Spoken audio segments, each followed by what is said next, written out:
estudante do 8º ano. Olá, Daniel. Meu nome é Rose Melo e eu sou professora de língua portuguesa. Eu tenho certeza que você que está aí na sua casa está louco para ir para a escola, está louco para encontrar os colegas, não é isso? Mas, infelizmente, ainda não podemos. Então, vamos lá, com muito foco, com muita vontade, assistir essa aula para resolver as atividades do seu PET. Então, nós já estamos no PET 2, você já recebeu o seu PET 2, então lá na semana 1, você vai desenvolver atividades sobre o debate regrado. Então, aqui nós temos quais as habilidades, né? Qual a habilidade que vai ser trabalhada nessa aula.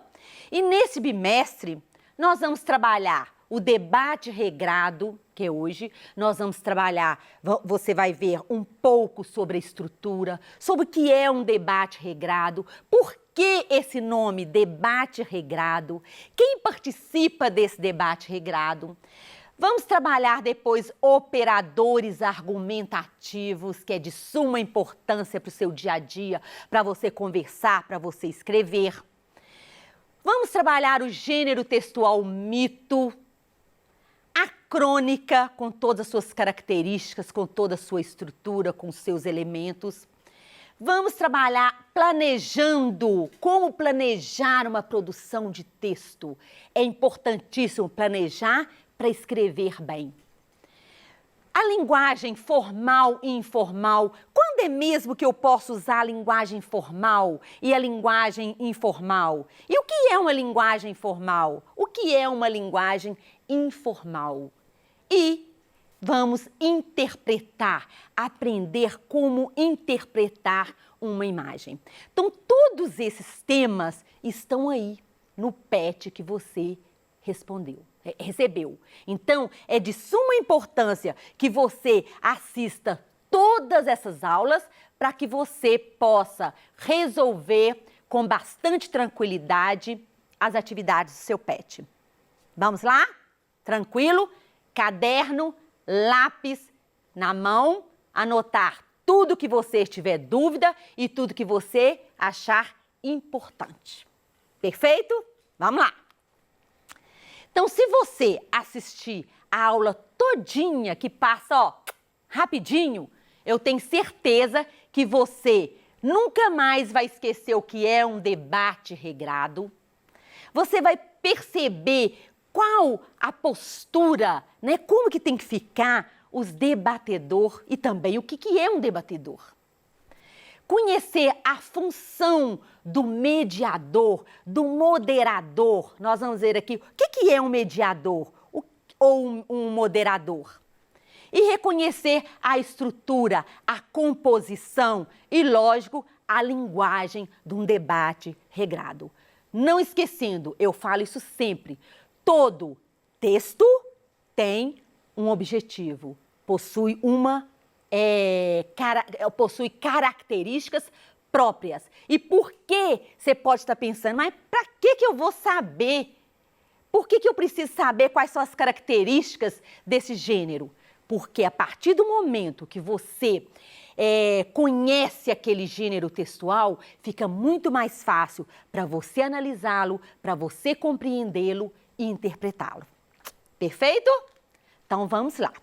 A todo momento, né, no nosso dia a dia, no intervalo da escola, em casa, é aquele bate-papo, é aquele debatemos, conversamos sobre algum assunto, algum tema polêmico ou uma discussão, sempre temos troca de ideias, porque sempre convivemos com outras pessoas e é uma coisa importantíssima.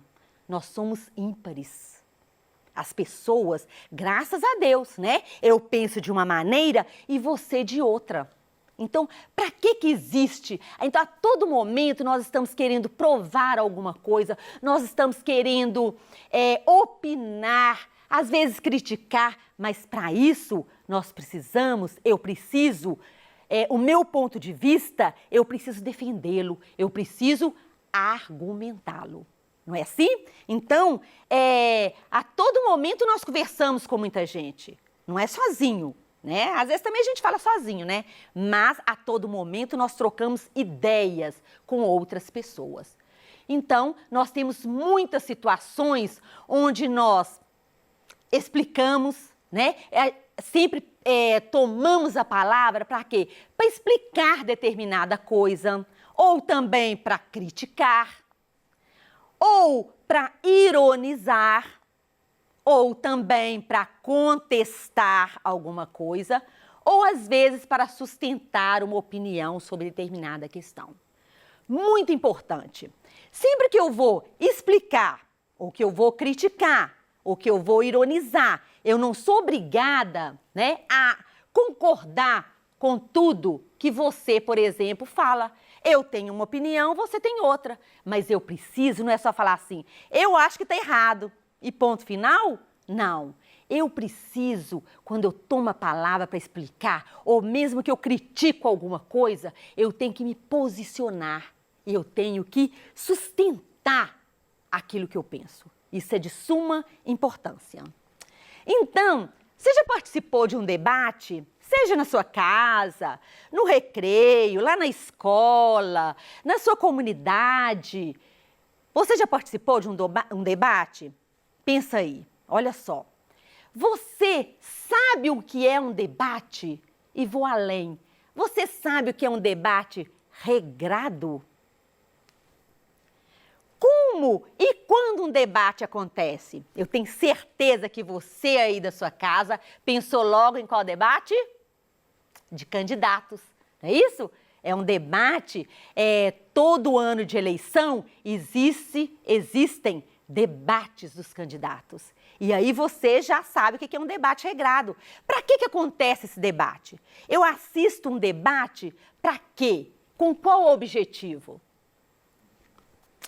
Então, em um debate, você deve, se você vai participar de um debate, você deve contestar, você deve discutir, argumentar, defender o seu ponto de vista, convencer, persuadir, polemizar. Isto acontece em um debate. Eu tenho meu ponto de vista, então vamos supor, um debate sobre educação. Eu vou colocar o que eu acredito. E para isso eu tenho que conhecer, eu tenho que usar, eu tenho que tentar convencer quem está assistindo a aceitar, a pensar da mesma maneira que eu. Não é isso? Então tem dois candidatos ali, a presidente ou a governador. Se ele vai... o tema é sobre a saúde, cada um tem o seu ponto de vista, cada um vai tentar convencer o eleitor por que deve votar nele, o que ele vai fazer. Então, a todo momento, um debate acontece isso. Importantíssimo, um debate não é para ter brigas, é para argumentar, é para posicionar. Se teve briga, está errado. Se levantou a voz, está errado. Se gesticulou, colocou o dedo no rosto do outro, também está errado. Nós vamos ver aqui a postura. Então, por que a todo momento nós expressamos, nós criticamos, nós somos ímpares? E isto é maravilhoso. É cada um ter a sua maneira de pensar, a sua maneira de agir. Então, nós somos seres ímpares. Estou coisando sem... Vamos lá. Então, nós somos seres ímpares. Então, em todos esses fatores, nós temos o quê? Autonomia. Autonomia para quê? Para expressar sentimentos, para revelar a nossa posição crítica frente à realidade, né? Então, todo debate acontece a partir de um fato, a partir de um acontecimento. E eu tenho essa autonomia, claro, seguindo todas as regras. Vamos ver aqui, então. Então, eu falei, nem bate-papo, nem debate, nem discussão. Mas a nossa aula é sobre debate regrado. E o que é um debate regrado? Você já sabe aí, não já? Tenho certeza que você já sabe o que é um debate regrado. Olha aqui, o nome já indica regrado. O que quer dizer regrado? Que tem regras. É um debate que antes dele acontecer, ele precisa seguir regras. Então, é um gênero totalmente o quê? Argumentativo. Qual é a tipologia textual? Ele é argumentativo. Por quê? A todo momento eu não falei aqui de posicionamento, de contestar, de falar, de explicar, mas para isso você precisa argumentar. Além dele ser argumentativo, ele é oral. Então, ele se realiza no meio de interação, né? Um debate precisa de ter essa interação entre as pessoas. E sempre o tema é o quê? Não pode esquecer. Sempre um debate, o tema é um tema polêmico, né? Para haver debate, o tema tem que ser polêmico, não pode ser um tema onde todo mundo acha a mesma coisa, todo mundo concorda com aquele ponto de vista. Então, geralmente, são temas polêmicos e temas atuais. Então, como o nome indica, ele segue determinadas regras e para dar certo, as regras precisam ser postas antes de começar o debate. Quais são essas regras? O debate, a hora que vai começar, o tempo de fala, o direito a réplicas e tréplicas.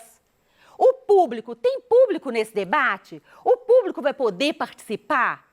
São regras que devem ser seguidas e são regras que devem ser colocadas antes de começar um debate.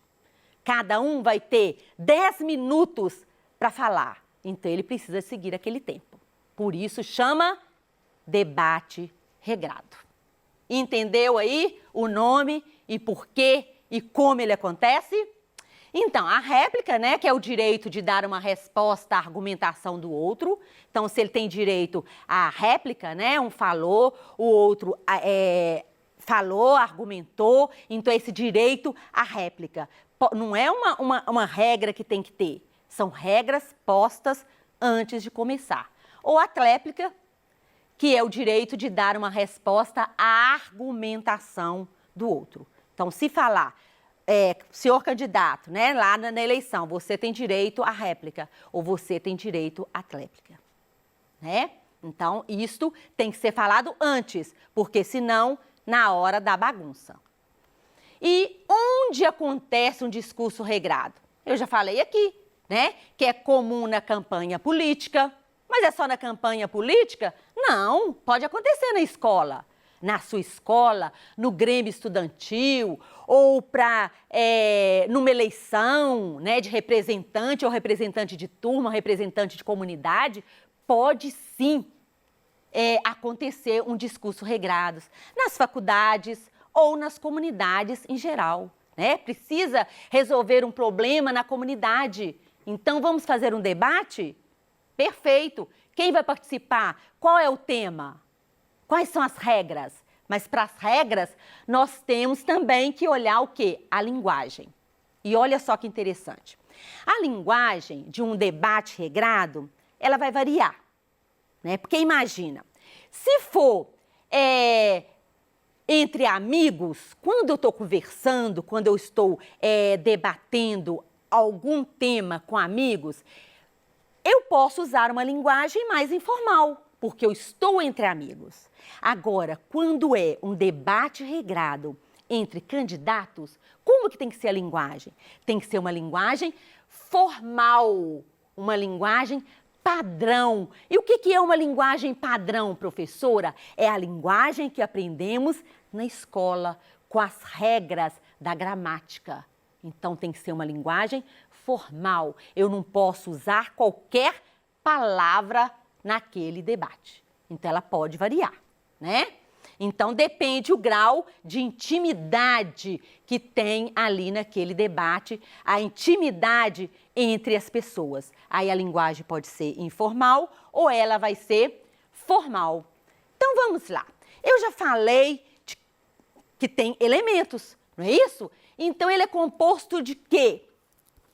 Ele é composto do mediador ou moderador.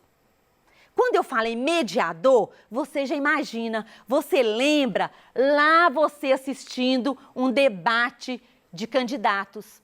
É aquela pessoa que está ali no meio, é aquela pessoa que dita as regras, é aquela pessoa que dá a palavra para o debatedor falar. É a sua hora. Agora o público pode perguntar, é a vez do público. Então o que ele vai fazer? Ele vai mediar aquela conversa, ele vai mediar aquele debate. Então ele vai... outra coisa, ele pode interromper se for necessário. Ele passa a vez para o outro debatedor, né, com melhores argumentos. Ele também avalia os argumentos, ele inicia e ele finaliza aquela discussão. Então, são funções do mediador. Ele é que fala, nós vamos começar o debate entre fulano e ciclano com o tempo. Então, ele media essa conversa, ele vai mediar, moderar esse debate. E nós temos o quê? Os debatedores. Quem são os debatedores? São as pessoas, né? 2 ou 3 ou 4, claro que tem que ser mais de uma, mas são as pessoas que estão naquele momento, que foram convidados para expor as suas ideias. Eles expõem as ideias. Com qual objetivo? Convencer quem está assistindo, né? Ele convencer os interlocutores com o quê? Com seus argumentos fortíssimos. Então, para convencer, ele precisa ter argumentos plausíveis, argumentos comprobatórios. Audiência e público são quem, né? São as pessoas que assistem um debate. Elas podem fazer pergunta aos debatedores, mas com o quê? Com a permissão do moderador. Eu já falei isso aqui. Então, dentro das regras estabelecidas previamente. Você pode participar de um debate onde o público vai ter voz, mas também você pode assistir um debate onde o público não tem voz. Ele está ali simplesmente para assistir e tirar suas conclusões e criar ele vai concordar ou não com qual pessoa? Qual argumento? O que foi usado ali? Então, são chamados de debatedores. Então, nós vimos qual é a função do moderador. Já falamos aqui, né? Abrir a sessão, introduzir o tema, apresentar os participantes. Ele vai dar a palavra aos participantes, garantindo uma distribuição equilibrada do tempo. Ele vai animar o debate. Ele dá a palavra ao público, né, se estiver na regra. Ele vai encerrar o debate fazendo um balanço final. Então, na hora que ele vai encerrar o debate, ele faz um fechamento daquele debate. E os deveres dos debatedores. Isso é muito importante, né? Ele tem que respeitar o outro. Ele tem que respeitar a opinião do outro. Então, ele precisa preparar previamente o tema. Ele precisa... Como? Pesquisando as informações necessárias. Ele não pode ir para um debate sem conhecer. Eu vou falar isso, mas quais são os meus argumentos? Por quê? Então, ele tem que pesquisar. Ele tem que expor com clareza as suas ideias. Ele precisa respeitar as regras, que é importantíssimo. E escutar. Quando o outro está falando, ele tem que escutar. É uma coisa difícil, não é isso? Mas ele precisa fazer isso, porque senão vira bagunça. Cada um tem a sua vez de falar. E ele não pode, em hipótese alguma, interromper um debatedor. Está falando, ele precisa escutar. Outra coisa importante, jamais utilizar uma linguagem agressiva ou fazer um sinal gesticular de maneira imprópria, né? Um debate importantíssimo. É uma ferramenta poderosa para encontrar soluções de problemas. Por quê? Porque ali você está ouvindo os dois lados, o posicionamento, a argumentação de cada um deles. Não é isso? Então, aqui tem as referências bibliográficas. Essa é a nossa aula de hoje. Espero que você tenha gostado, que você tenha anotado, que você vai querer saber um pouquinho mais sobre o debate regrado e vai querer participar de um debate regrado.